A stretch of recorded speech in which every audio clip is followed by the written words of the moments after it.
Yo, what is going on, everybody? Welcome to another video. And I'm sure you guys have seen the word recession more than you care to at this point. I mean, it's been everywhere. It's been on social media, been on the television, been all over the internet. But the real question is, what exactly is a recession and what must you know in order to protect yourself and your money? Well, in this video, I am going to give you that answer. I am going to explain to you what a recession is, the history of recessions, and how to prepare for it. So let's go ahead and get right into this video. So first off, I want to talk about some key terms that I feel are actually extremely relevant to this entire recessionary environment that we're currently in, right? So the first term that I actually want to talk about is stagflation. So stagflation is when the economy doesn't grow, but the cost of living do. So if you got high inflation in a period of low GDP growth, you have what is called stagflation, right? Now let's go ahead and talk about inflation. Inflation is a measure of the increased cost of a basket of goods and services that reduces a currency's buying power, which in turn increases spending. Sustained inflation occurs when the money supply outpaces the economic growth, right? Now let's go ahead and talk about the moment you've all been waiting for, the number one key term that we want to know about, and that is a recession. A recession is a significant decline in economic activity that lasts for months or even years. As a matter of fact, experts actually declare a recession when a nation's economy experiences two negative quarters of gross domestic product. This is otherwise known as GDP. Now, during a recession, the economy actually struggles really badly. So people lose work, companies make fewer sales, you have rising levels of unemployment, and the country's overall economic output declines. Now, what is the cause of this soon to be recession that we will eventually see between now and next year? Well, in my opinion, the reason for this one is because of the asset bubble we're in. We were in the rising inflation and the excessive debt. Now, what is a depression? A depression is very important because you hear this talk about, we might not have a recession. We might actually go into a depression. Well, what's the difference? Okay, so recessions and depressions have similar causes, but the overall impact of a depression is actually much worse. In a depression, there are even greater job losses, higher unemployment, steeper declines in GDP, and most of all, a depression actually on average lasts longer than a recession. I mean, a depression can literally last years, and it also takes more time for the economy to recover in an actual depression. Now, within the last 100 years, the U.S. has faced only one depression. You guys are all taught this in school just like I was, and that is called the Great Depression.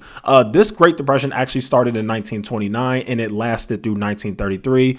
During the Great Depression, you actually saw insane numbers of unemployment. Unemployment actually rose to 25%, and GDP fell by 30%. It was the most unprecedented economic collapse in modern U.S. history, right?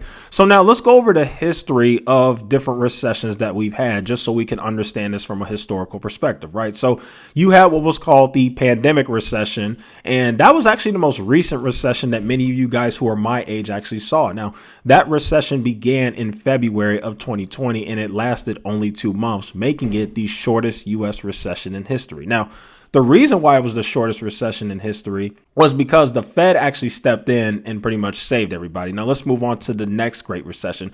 The recession that is next is actually called the Great Recession. That lasted from December 2007 to June of 2009. Now, the Great Recession was caused in part by a bubble in the real estate market. And the Great Recession actually lasted 18 months and was a very terrible time. Now, the next recession that a lot of people, maybe your parents would know of, was actually known as the dot-com recession. That one lasted from March 2001 to November 2001. This happened because the U.S. was faced with several major economic problems. This included the fallout from the tech bubble crash and also different accounting scandals at companies like Enron. And then it was also capped off by the 9/11 attacks, which was obviously a very unfortunate time in our nation's history. Together, these troubles drove a brief recession from which the economy quickly bounced back.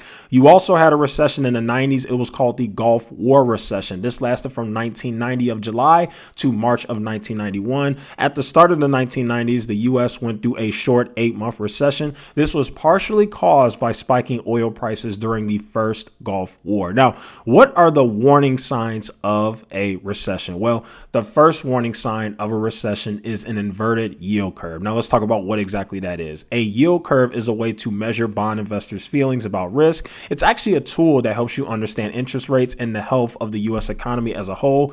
But when long-term yields are lower than short-term yields, it actually shows that investors are worried about a recession. This phenomenon is known as the yield curve inversion, and it has actually accurately predicted every single recession since 1955. The inversion is a warning signal that markets are expecting the economy to worsen. Now, let's move on to the second warning sign. The second warning sign are declines in consumer confidence. Consumer spending is the main driver of the U.S. economy, right?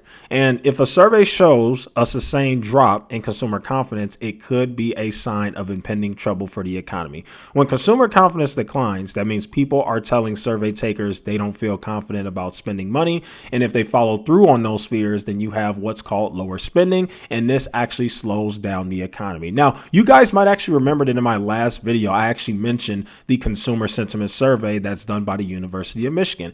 This sentiment measure fell by 8 points from 58 to 50, more than expected. And this puts it at its lowest level since the index started in 1952. And that is not good. And so the last thing I want to go ahead and talk about in this video is how exactly do you prepare for a recession? Well, it goes back to exactly what I've been saying in most of my videos. You've got to hold some cash. Yes, cash is king. And the reason why is because in a recession, the economy is declining, right? Negative GDP. So you've got that. People are spending less.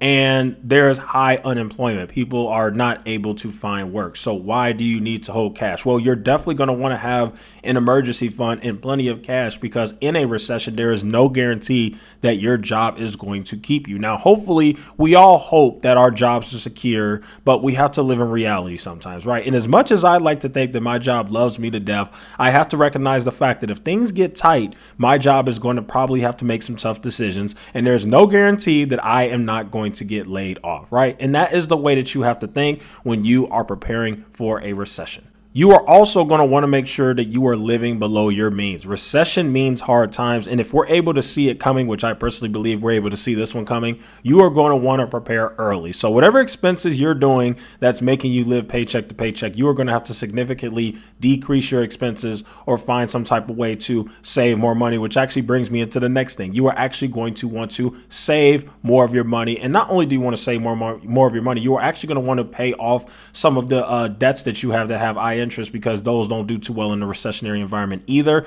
And so what does that mean? Well, if you've got some type of credit card debt and you know that a recession is coming, you're going to want to hunker down and really get rid of that credit card debt as fast as you can. The last and final one that I wanted to say in how to prepare for a recession is you're going to want to figure out how to bring in extra money as well, because like I said, recessions are hard times. They're very depressing for a lot of people because they affect a lot of everyday people in a lot of different ways. But you want to make sure that you are not in that position. So you are going to want to have different streams of income. You do not want to depend on one stream of income for your money, because in a recession, the chances are much higher that you could actually get laid off from your job. So you are going to want to find different ways to bring in more money, and while at the same time building up your savings and building up your emergency fund just in case something bad happens to you, at least economically. And then the final way that you are going to want to prepare for this recession is you are going to want to pay close attention to what's happening in the economy. That could be listening to Yahoo Finance, watching CNBC, reading the Wall Street Journal, whatever you got to do. But unfortunately, when a lot of recessions are coming or happen, a lot of Americans don't even know that it's happening until it's too late and it's all over the news and CNN is plastering it everywhere. But you want to prepare for that now. So you are definitely going to want to stay up to date. It could be YouTube. It can be Google. It can be Yahoo Finance, CNBC, whatever. But however you want to do it, you are going to want to stay updated and up to date on what is going on in the economy as we get into these tough times. And the last thing I want to say is you are definitely going to want to take care of your mental health. Life is already hard enough because of inflation and a lot of the crazy bad things that are going on in the world, including the increase in violence that we've seen in a lot of these major cities. But ultimately, you are definitely going to want to take care of your health. So always make sure you prioritize your health and understand that at the end of the day, even though money matters, your mental health and your well-being mentally matters more than anything else. And so there you guys have it. Hopefully you guys got something out of this video. Thank you guys so much for watching. Feel free to like, share, and subscribe. And I will see you guys in the next one.